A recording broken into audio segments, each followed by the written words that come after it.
Адам өмүрү дүйнөнү жаратып болгон соң жер менен көктү жаратуучу адамдарды жана башка макулуктарды өзүнө чакырыптыр. Бул жыйында аларды ар кимисине ар кандай өмүр жаш өзлөрүнө ылайык бермек экен. Баарынан мурда адам барган экен. Ага мындай дептир: сен адам, мен жараткандардын ичиндеги көрктүүсү, сыматтуусу, сенсиң. Сүйлөгөнгө тил, ойлонууга акыл бердим. Башка макулуктардын баары эс акыл жагынан сенден төмөн турат. Сен аларга каалаганыңдай бийлик кыласың. Адырга чыккан чөптөр, дарактардын жемиши, көл дайралар, тоолор баары сенин ээлигиңде болот. 30 жыл өмүр сүрөсүң.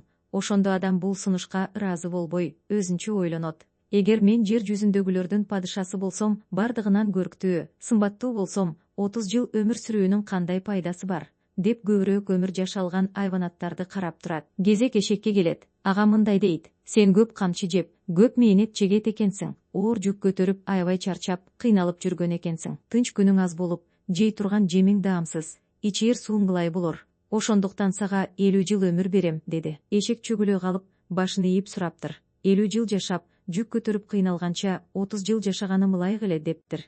Ошондо адам жакын келип, эшектин 20 жашын мага кошуп берсеңиз экен, деп сураныптыр. Адамдын бул сунушу кабыл алынат. Мындан кийин кезек итке келет. Итке мындай дейт: сенин негизги ишиң үй-жайды кайтаруу, жат бирөөлөргө үрүп чыгып кабар берүү, анан үйдүн көлөкөсүнө жатып алып сөөк кемирүү. Сенин жашың 40 жыл болсун, дептир. Ошондо ит башын ийип, арызын айтат: мен үй кайтарып, сөөк кемирип 40 жыл кор болгончо 20 эле жыл жашаганым артык, 20 жыл кыскарт, дейт. Аны угуп адам келип, иттин 20 жылын мага кошуп бериңиз, деп өтүнөт. Адамдын өтүнүчү кабыл болот. Акыркы кезек маймылга келет. Ага муну айтат: сырт кебетең адамга окшош, ошондой эле баласымал акмаксың, алардын эрмеги болосуң. Ар кимге шылдың болуп 60 жыл жашайсың, деди. Маймыл бечара чөгүлө калып айтты: эгер кебетем адамга окшоп, өзүм акмак болуп балдардын гана эрмегин ойлосом, менин жашымды 30 жылга кыскартса жакшы болор эле, деди. Адам муну угуп, маймылдын калтырган 30 жашын мага кошуп бериңиз, деп суранды. Бул жолу да анын суроосу кабыл болду.